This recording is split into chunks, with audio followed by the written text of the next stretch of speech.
Hi friends, അസ്സലാമു അലൈക്കും. എല്ലാവർക്കും ഐഷ ശ്രീവേൾഡിൻ്റെ പുതിയൊരു വീഡിയോയിലേക്ക് സ്വാഗതം. ഇന്ന് ഞാൻ ഷെയർ ചെയ്യാൻ പോകുന്നത് വളരെ ട്രഡീഷണൽ ആയിട്ടുള്ള ഒരു സ്നാക്ക് റെസിപ്പിയാണ്. നമ്മുടെ മലബാർ ഭാഗത്തൊക്കെ വളരെയധികം പോപ്പുലറായിട്ടുള്ള ഒരു 4 മണി പലഹാരമായ അരീരപ്പമാണ് നമ്മുടെ ഇന്നത്തെ റെസിപ്പി. അപ്പോൾ നമുക്ക് ഈ കിടിലൻ സ്നാക്ക് എങ്ങനെയാണ് തയ്യാറാക്കുന്നത് എന്ന് നോക്കാം. ഈ സ്നാക്ക് ഉണ്ടാക്കുവാനായിട്ട് ഞാനിവിടെ 1.5 കപ്പ് റേഷൻ അരിയാണ് കേട്ടോ എടുത്തിട്ടുള്ളത്. പച്ചരി അല്ല കേട്ടോ, ചോറ് വെക്കുന്ന അരിയാണ്. ഈ അരി നമുക്ക് വെള്ളമൊഴിച്ച് 6 മണിക്കൂർ സോക്കാവാൻ വെക്കാം. അങ്ങനെ 6 മണിക്കൂറിന് ശേഷം നമുക്ക് ഈ അരി നന്നായിട്ട് കുതിർന്ന് കിട്ടിയിട്ടുണ്ട്. ഇനി നമുക്കിത് ഒരു സ്ട്രെയിനറിലിട്ട് വെള്ളം നന്നായിട്ട് വാർത്തെടുക്കാം. അങ്ങനെ ഞാൻ ഈ അരി ഒരു സ്ട്രെയിനറിലേക്ക് ഇട്ട് കൊടുത്തിട്ടുണ്ട്. ഇനി ഇതിലെ വെള്ളമൊക്കെ നന്നായിട്ട് വാർന്നു വരട്ടെ. അപ്പോഴേക്കും നമുക്കിതിലേക്ക് വേണ്ട ശർക്കര ഉരുക്കിയെടുക്കാം. ഞാനിതിലേക്ക് ഒരു 5 അച്ചു ശർക്കരയാണ് കേട്ടോ എടുത്തിട്ടുള്ളത്. ഈ ശർക്കരയിലേക്ക് 1 കപ്പ് വെള്ളം ഒഴിച്ചിട്ട് ശർക്കര നന്നായിട്ടൊന്ന് ഉരുക്കിയെടുക്കുക. ശർക്കര ഒരുപാട് വെള്ളത്തിലൊന്നും ഉരുക്കിയെടുക്കരുത് കേട്ടോ. കാരണം നമ്മൾ കുഴച്ചെടുക്കുന്ന പൊടിക്ക് നനവുള്ളത് കൊണ്ട് ഈ പൊടി കുഴച്ചെടുക്കാൻ ഒരുപാട് വെള്ളത്തിൻ്റെ ഒന്നും ആവശ്യമില്ല. അതുകൊണ്ട് ഈ പൊടി കുഴച്ചെടുക്കാൻ പാകത്തിനുള്ള വെള്ളം മാത്രം ഒഴിച്ചു കൊടുത്ത് ശർക്കര ഉരുക്കിയെടുക്കുക. അപ്പോൾ നമ്മുടെ ശർക്കര ഇവിടെ നന്നായിട്ട് ഉരുകി വന്നിട്ടുണ്ട്. ഇപ്പോൾ നമ്മുടെ അരിയിലെ വെള്ളമൊക്കെ നന്നായിട്ട് വാർന്ന് കിട്ടിയിട്ടുണ്ട്. ഇനി നമുക്കിതൊരു മിക്സിയുടെ ജാറിലേക്ക് ഇട്ട് കൊടുത്ത് പൊടിച്ചെടുക്കാം. അങ്ങനെ ഞാൻ ഈ അരിയിൽ നിന്നും പകുതി അരി ഈ മിക്സിയുടെ ജാറിലേക്ക് ഇട്ട് കൊടുത്തിട്ടുണ്ട്. ഇനി നമുക്കിത് പൊടിച്ചെടുക്കാം. ഇപ്പം നമുക്ക് ഈ അരി ചെറിയ തരിയോട് കൂടിയിട്ട് നന്നായിട്ട് പൊടിഞ്ഞ് കിട്ടിയിട്ടുണ്ട്. ഇതാ കണ്ടില്ലേ, ഇതുപോലെയാണ് കേട്ടോ പൊടിച്ചെടുക്കേണ്ടത്. ഇനി നമുക്കിതൊരു പാത്രത്തിലേക്ക് ഇട്ട് കൊടുക്കാം. എന്നിട്ട് ബാക്കിയുള്ള അരിയും പൊടിച്ചെടുക്കാം. ഞാനിവിടെ 2 ബാച്ചായിട്ടാണ് കേട്ടോ ഈ അരി പൊടിച്ചെടുക്കുന്നത്. അങ്ങനെ ഞാനിവിടെ അരിയെല്ലാം നന്നായിട്ട് പൊടിച്ചെടുത്തിട്ടുണ്ട്. ഞാൻ ഈ പൊടി കുഴച്ചെടുക്കാൻ വേണ്ടിയിട്ട് ഒരു വലിയ പാത്രത്തിലേക്ക് മാറ്റിയിട്ടുണ്ട്. ഇനി നമുക്കിതിലേക്ക് ബാക്കിയുള്ള ഇൻഗ്രീഡിയൻസ് ഒക്കെ ചേർത്ത് കൊടുക്കാം. ഞാനിവിടെ ഇതിലേക്ക് 2 ടേബിൾ സ്പൂൺ കറുത്ത എള്ള് ചേർത്ത് കൊടുക്കുന്നുണ്ട്. അതിൻ്റെ കൂടെ തന്നെ കുറച്ച് കരിഞ്ജീരകവും കുറച്ച് ചെറിയ ഉള്ളി ചെറുതായി കട്ട് ചെയ്തതും ചേർത്ത് കൊടുക്കുന്നുണ്ട്. ഇനി നമുക്ക് കുറച്ച് ഏലക്കയും 1 ടേബിൾ സ്പൂൺ ചെറിയ ജീരകവും ഒരു മിക്സിയുടെ ജാറിലിട്ട് കൊടുത്ത് പൊടിച്ചെടുക്കാം. പൊടിച്ചെടുത്തതിന് ശേഷം അതും കൂടി ഇതിലേക്ക് ചേർത്ത് കൊടുക്കുക. ചെറിയ ജീരകം വറക്കൊന്നും വേണ്ട കേട്ടോ, അങ്ങനെ പൊടിച്ചെടുത്താൽ മതി. ഇനി നമുക്കൊരു തേങ്ങ ചിരകിയെടുത്തതിന് ശേഷം അതും കൂടി ഇതിലേക്ക് ചേർത്ത് കൊടുക്കാം. എന്നിട്ട് കൈകൊണ്ട് നന്നായിട്ട് മിക്സ് ചെയ്തിട്ടെടുക്കുക. തേങ്ങ കുറച്ച് അധികം തന്നെ ചേർക്കണം കേട്ടോ, കാരണം നമ്മളിതിലേക്ക് വെള്ളമൊന്നും ചേർക്കുന്നില്ല. ഈ തേങ്ങയിലെ പാലും പിന്നെ നമ്മൾ ഉരുക്കിയെടുത്ത ശർക്കരയും ചേർത്താണ് നമ്മളിത് കുഴച്ചെടുക്കുന്നത്. ഇങ്ങനെ ഉണ്ടാക്കുമ്പോഴാണ് കേട്ടോ ഈ അപ്പം ദിവസങ്ങളോളം കേടുകൂടാതെ ഇരിക്കുകയുള്ളൂ. അല്ലെങ്കിൽ ഇത് പെട്ടെന്ന് ചീത്തയായി പോവും. അപ്പം ഞാൻ ഇതെല്ലാം ഒന്ന് നന്നായിട്ടൊന്ന് മിക്സ് ചെയ്തെടുത്തിട്ടുണ്ട്. ഇനി നമുക്കിതിലേക്ക് ഉരുക്കി വെച്ച് ശർക്കരപ്പാനി ചേർത്ത് കൊടുക്കാം. ശർക്കരയിൽ കല്ലൊക്കെ ഉണ്ടാവാൻ സാധ്യതയുണ്ട് കേട്ടോ. അതുകൊണ്ട് ശർക്കര ഒന്ന് അരിച്ച് ചേർക്കുന്നതാണ് നല്ലത്. ഞാനീ ഉണ്ടാക്കി വെച്ച ശർക്കരപ്പാനി മുഴുവനും ഇതിലേക്ക് ചേർത്ത് കൊടുത്തിട്ടുണ്ട്. 1.5 കപ്പ് അരിക്ക് 3/4 കപ്പ് ശർക്കരപ്പാനിയാണ് ഞാൻ ഇതിലേക്ക് ചേർത്ത് കൊടുത്തത്. പിന്നെ ഞാനിതിലേക്ക് മധുരം ഒന്ന് ബാലൻസ് ചെയ്യാൻ വേണ്ടിയിട്ട് 1/4 ടീസ്പൂൺ ഉപ്പ് ചേർത്ത് കൊടുത്തിരുന്നു. ആ വീഡിയോ എൻ്റെ അടുത്ത് നിന്ന് മിസ്സായതാണ്. അപ്പോൾ നിങ്ങൾ ഉണ്ടാക്കുമ്പോൾ ഒരു 1/4 ടീസ്പൂൺ ഉപ്പ് കൂടി ചേർത്ത് കൊടുക്കണം കേട്ടോ.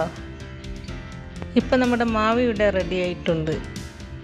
ഇനി നമുക്ക് അരീരപ്പത്തിൻ്റെ ഷേപ്പാക്കി എടുക്കണം. അതിന് വേണ്ടിയിട്ട് ഈ മാവിൽ നിന്നും കുറച്ച് മാവെടുത്ത് കയ്യിലിട്ട് ഉരുട്ടിയിട്ട് ബോൾസാക്കി എടുക്കുക. എന്നിട്ട് ഇതിൻ്റെ നടുവിൽ ഇതുപോലെ ഒന്ന് പ്രസ് ചെയ്യുക. ഇതുപോലെയാണ് കേട്ടോ അരീരപ്പം ഷേപ്പ് ചെയ്തെടുക്കേണ്ടത്. അപ്പോൾ ഇതുപോലെയെല്ലാം നമുക്കൊന്ന് ഷേപ്പാക്കി എടുക്കാം. ഷേപ്പാക്കാൻ വളരെ എളുപ്പമാണ് കേട്ടോ, പെട്ടെന്ന് തന്നെ ആയി കിട്ടിക്കോളും. അരീരപ്പം ഉണ്ടാക്കുവാൻ വളരെ എളുപ്പമാണ് കേട്ടോ. പിന്നെ കുറച്ച് ടൈം എടുക്കുക ഇങ്ങനെ ഷേപ്പാക്കി എടുക്കുമ്പോൾ മാത്രമാണ്.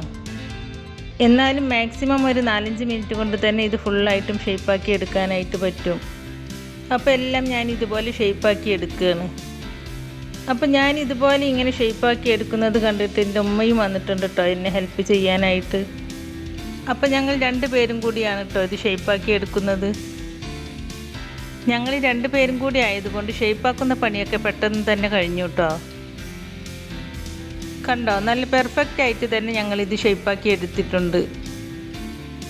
ആ 1.5 കപ്പ് അരി കൊണ്ട് നമുക്ക് ഇത്രയും അരിയിരപ്പം ഉണ്ടാക്കിയെടുക്കാനായിട്ട് പറ്റിയിട്ടുണ്ട്. ഇനി നമുക്കിത് ഫ്രൈ ചെയ്തിട്ടെടുക്കണം. അതിനായിട്ടൊരു കടായി അടുപ്പത്ത് വെച്ച് അതിലേക്ക് ഫ്രൈ ചെയ്യാൻ ആവശ്യമായ ഓയിൽ ഒഴിച്ച് കൊടുത്തിട്ടുണ്ട്. എണ്ണ നന്നായിട്ട് ചൂടായിട്ട് വരുമ്പോൾ ഒരു മീഡിയം ഫ്ലെയിമിലേക്ക് മാറ്റിയിട്ട് നമ്മൾ ഉണ്ടാക്കി വെച്ച അരിയിരപ്പം ഓരോന്നായിട്ട് ഈ എണ്ണയിലേക്ക് ഇട്ട് കൊടുക്കാം. ഇതിൻ്റെ ഉൾവശമൊക്കെ നന്നായിട്ട് വെന്ത് കിട്ടണം. അതിനൊരു മീഡിയം ഫ്ലെയിമിൽ വെച്ചിട്ട് ഫ്രൈ ചെയ്തെടുത്താലേ ഇതിൻ്റെ ഉൾവശം നന്നായിട്ട് വെന്ത് കിട്ടുകയുള്ളൂ. ഇതിൻ്റെ ഒരു ഭാഗം ഫ്രൈ ആയി കിട്ടിയിട്ടുണ്ട്. ഇനി നമുക്കിത് മറിച്ചിട്ട് കൊടുക്കാം. ഇങ്ങനെ തിരിച്ചും മറിച്ചും ഇട്ടിട്ട് വേണം ഇത് വേവിച്ചെടുക്കാനായിട്ട്.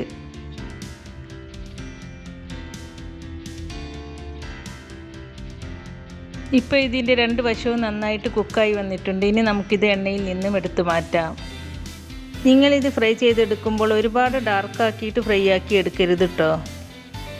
2 വശവും ഏകദേശം കുക്കായിട്ടുണ്ടെങ്കിൽ എണ്ണയിൽ നിന്നും കോരി മാറ്റാം. കോരി എടുക്കുമ്പോൾ ലൈറ്റ് ബ്രൗൺ ആണെങ്കിൽ കുറച്ച് കഴിഞ്ഞാൽ ഒന്നും കൂടി ഡാർക്ക് ആവാറുണ്ട്.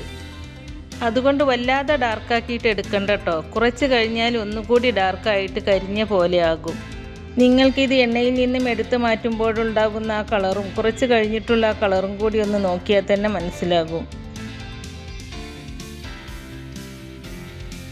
ഇനി നമുക്ക് ബാക്കിയുള്ളതും ഇതുപോലെ ഫ്രൈ ചെയ്തിട്ടെടുക്കാം.